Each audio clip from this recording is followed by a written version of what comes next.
하나님의 사랑과 온천이 넘치시기를 축원합니다.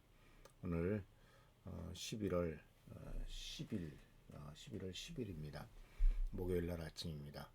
이제 내일 저녁에 또 금요 기도회가 있고 또 지금 바로 또 주일이군요. 좀 일주일이 빨리빨리 지나갑니다. 이 빨리빨리 지나가는 시간이지만 그래도 우리의 발걸음이 매일매일 주님을 향한 발걸음, 천국을 향한 발걸음이 되기를 기대합니다. 오늘 말씀은 야고보서 5장 16절입니다. 그러므로 여러분은 서로 죄를 고백하고 서로를 위하여 기도하십시오. 그러면 여러분은 낫게 될 것입니다. 의인이 간절히 비는 기도는 큰 효력을 나타냅니다. 자, 오늘 이 5장 16절에 나오는 말씀은 죄를 고백하고 서로를 위해서 기도하면 낫게 된다라는 말씀을 통해서 죄의 문제와 치유의 문제를 연결시켜 놓는 것을 보게 됩니다. 근데 이것을 오해하면 안 돼요. 왜냐하면 이러한 그 가르침은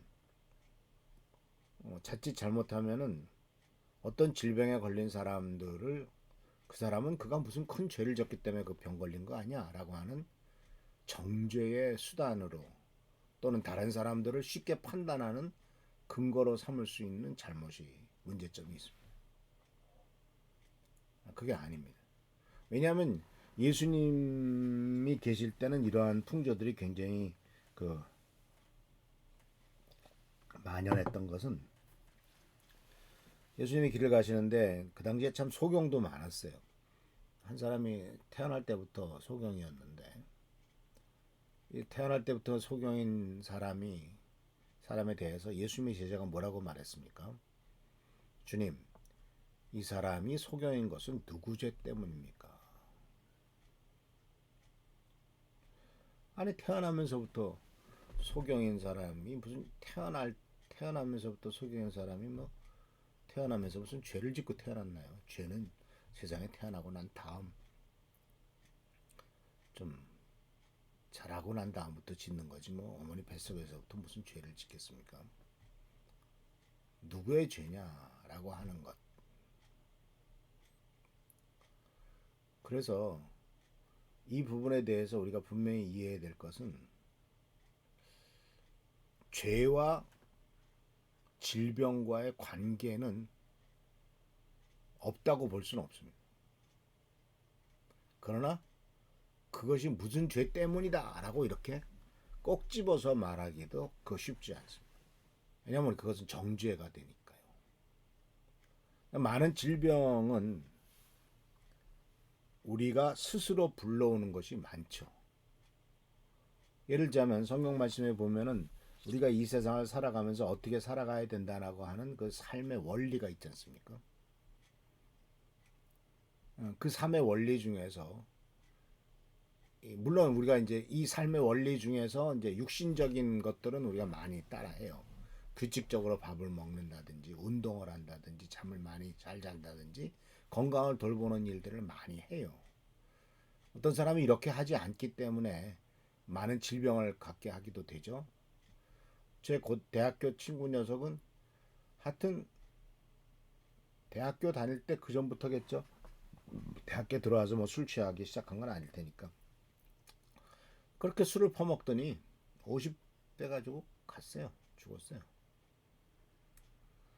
근데 이런 것들은 바로 뭐냐면 틀림없이 하나님께서 우리들에게 육신의 삶을 거의 뭐 지금 뭐 거의 100년 가까이 사는 분도 많은데 그렇게 오랫동안 살 수 있는 그걸 다 주셨는데 계속해서 술을 먹고 담배 피고 그런 것들을 하면은 당연히 육신을 돌보지 않고 하면은 당연히 모든 질병이 오게 돼 있죠.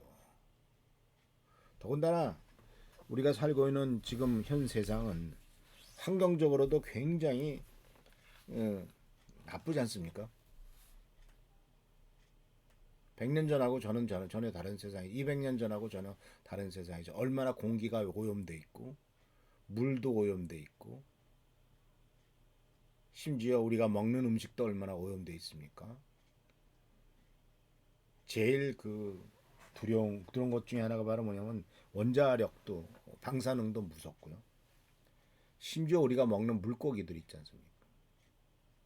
이 물고기들이 바다에 살잖아요. 바다에서 플랑크톤도 먹고 살고 다른 물고기도 잡아먹고 사는데 그러한 먹이사슬 속에서 뭐가 축적되냐면 눈에도 보이지 않는 미세 플라스틱들이 그 결국 다 인간들이 만들어 놓은 거 아니에요? 바다에다 버린 플라스틱이 깨지고 깨져가지고 눈에 보이지도 않을 만큼 작은 알갱이로 돼가지고 그런 것들을 다 물고기들이 먹는단 말이야. 그런 그 물고기들을 또 우리가 사람이 잡아먹으면 우리가 알지도 모르는 사이에 내 속에 그런 암을 일으키고 문제가 되는 것들이 쌓인단 말이죠. 이런 질병들이 많이 생기는 거죠. 근데 이런 부분이 오늘 말씀은 그 말하자면 정신적인 것이고 또한 영적인 거예요. 하나님의 원리를 따라 살면은요 우리가 건강하게 살 수가 있습니다. 성경 말씀 속에서 여러 번 말씀하시죠. 걱정하지 말라, 근심하지 말라, 분노하지 말라 이렇게 말씀하고 계세요. 그런데 그 하나님의 약속의 말씀을 의지하지 않고 그 말씀을 받아들이지 않고 시도 때도 없이 화를 내고 분노하고 원망이 가득 차고 항상 남을 미워하고 이렇게 된다면은 그 사람은 바로 질병에 노출되어 있는 거예요. 그러니까 사람의 몸은 몸만이 아니죠. 정신적인 것도 영적인 것, 정신적인 것, 그리고 감정적인 것, 이런 신체적인 것, 이런 모든 것들이 다 묶여져 있단 말이에요. 그래서 우리들의 그 영혼이 상태가 나쁘면요, 우리의 감정에 영향을 미치고요. 우리의 감정이 상태가 나빠서 항상 분노하고 우리 감정이 항상 어떤 그 절망 속에 있고 항상 어떤 문제가 가득 차 있고 이러면은 그것이 신체에 영향을 미치죠. 몸에 영향을 미칩니다. 그래서 사실 우리들의 몸은 몸과 마음과 영혼이 다 연결돼 있어서 그것이 다 상관관계가 있다라는 것입니다. 그래서 이런 것들은요, 영혼과 또 감정과 이런 모든 것들은 그냥 어떤 보이지 않는 실체가 아니에요. 실제적으로 우리들의 삶에 큰 영향을 주는 겁니다. 그래서 어, 육신을 돌보지 않으면 결국 질병을 오게 되죠. 갖게 되죠. 근데 여기서 이제 굉장히 중요한 깨달음이 있는데 많은 사람들은 내가 먹는 것을 많이 조심한다고 생각을 합니다. 그런 거 조심해야 되겠죠. 아까 말씀드린 대로 그런 물고기도 그 문제고 여러 가지 많은 문제가 있지 않습니까? 그런데 물고기나 음식은 내가 먹지만 분노와 원망과 미움과 이런 것들은 나를 먹어버립니다. 나를 집어삼킵니다. 항상 세상에 대해서 원망하고 분노를 터뜨리는 사람은 결국은 자기 자신을 먹고 있는 거나 다름없어요. 내가 먹는 것이 나에게 미치는 영향도 크겠지만 나를 잡아 삼키는 것이 더 큰 영향을 줍니다. 그래서 하나님을 신뢰하지 않고 잘못된 것을 계속 받아들이면 결국 죄를 짓게 되겠죠. 그랬을 때 오늘 야고보 사도는 죄를 질 때 어떻게 될 것이냐라고 하는 것에 대해서 죄를 고백해라라는 말을 합니다. 이 죄를 고백하고 한다는 것은 개인적인 죄는 하나님과에 고백해야 되겠고 어떤 상대방이 있어서 잘못한 것이 있으면 그 사람에게 고백해야 되겠고 공적으로 잘못한 것이 있으면 공적으로 고백을 해야 되겠죠. 개인적인 죄까지 공적으로 자백하라는 얘기는 아닙니다. 1대1의 문제는 1대1로 해결해야 되지 그것 갖고 온 동네 다니면서 나 누구한테 죄 졌어 그런 얘기 하라는 것이 아니죠. 그래서 이 고백의 범위도 우리가 분명히 이해해야 돼요. 개인적인 죄일 경우는 하나님에게, 상대방이 있을 때는 그 사람에게, 공적으로 죄를 졌을 때는 공공연하게 죄를 고백을 해야 됩니다. 대개 이제 우리 평범한 사람들은 이제 다른 사람에게 대한 문제가 많겠죠. 그러나 어떤 권력을 가진 사람이라든가 어떤 그 사회에서 큰 역할을 맡은 사람이 그 제대로 하지 못했는데 공적인 잘못일 때는 공적으로 사과하고 공적으로 죄를 고백해야 되겠죠. 죄를 고백하는 것은 죄를 인정하는 겁니다. 나아가 죄를 버리는 겁니다. 하나님께서 그 죄를 맡아서 치유하시는 겁니다. 사실 초대교회 때는 서로 고백을 했습니다.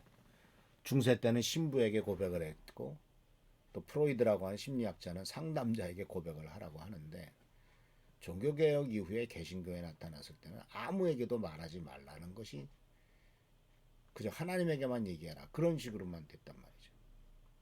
근데 분명히 성경은 상대방이 누구냐에 따라서 그 고백의 범위를 다르게 우리들에게 가르쳐주고 있습니다. 고백하지 않았기 때문에 해결되지 않는 겁니다. 예수님께서도 사도 요한을 통해서 말씀하셨죠. 너희 죄를 자백하라. 그러면 용서하시고 모든 불의에서 깨끗하게 하실 것이다 라고 약속하지 않습니까? 그래서 우리들 오늘 이 말씀 속에서 죄와 질병이 죄는 질병 때문에 벌어진다고 말할 수 없지만 죄는 질병을 불러오기도 한다라는 사실을 기억하시면서 항상 조심하고 기도하고 고백 하나 앞에 고백하는 우리 귀한 성도들 되시길 축원합니다. 기도하겠습니다. 좋으신 아버지 하나님 우리를 불쌍하게 해주십시오. 은혜를 베풀어 주시고 도와주십시오. 우리 마음속에 있는 모든 원망과 불평과 불만을 다 없이 해주시고 오직 하나님만을 의지하고 섬김으로써 이 모든 어려움을 이길 수 있도록 도와주십시오. 우리들의 연약함과 부족함을 회개하며 하나님 앞에 하나님을 올바로 의지하지 못하고 신뢰하지 못했던 것을 인정하오니 주여 우리들의 불신을 용서해 주옵시고 오직 하나님을 의지하고 신뢰함으로써 힘과 용기와 능력을 얻는 삶이 되도록 주여 축복하여 주옵소서. 보살펴 주시고 도와주시기를 바라옵고 예수님의 이름으로 축복하며 간절히 기도합나이다. 아멘. 하나님께서 우리 사람 미라클 성도님들을 축복하시고 채워주실 줄 믿습니다. 오직 주님을 의지하고 승리하는 여러분 되시기를 축원합니다. 할렐루야 축복합니다.